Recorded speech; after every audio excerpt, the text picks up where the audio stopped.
في خبر عاجل وردنا قبل قليل، خيم الحزن على منصات مواقع التواصل الاجتماعي وفي الشارع الأردني في الساعات الأخيرة، بعد وفاة اليوتيوبر وصانع المحتوى الأردني رأفت عواد نجم قناة كراميش، أحد مشاهير مواقع التواصل الاجتماعي في المملكة الأردنية الهاشمية والوطن العربي.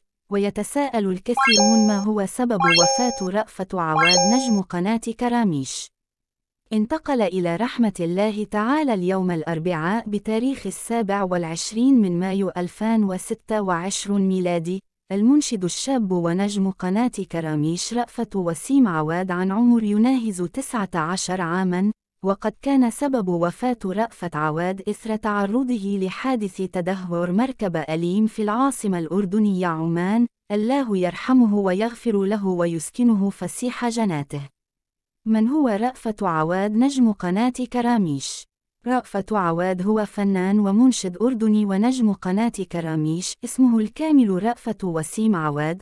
ولد رأفت عواد في المملكة الأردنية الهاشمية سنة 2007 ميلادي، ويبلغ رأفت عواد من العمر 19 سنة، ويحمل الجنسية الأردنية، وديانته الإسلام، وهو غير متزوج. يعتبر رأفت عواد من أشهر الشخصيات في المملكة الأردنية الهاشمية.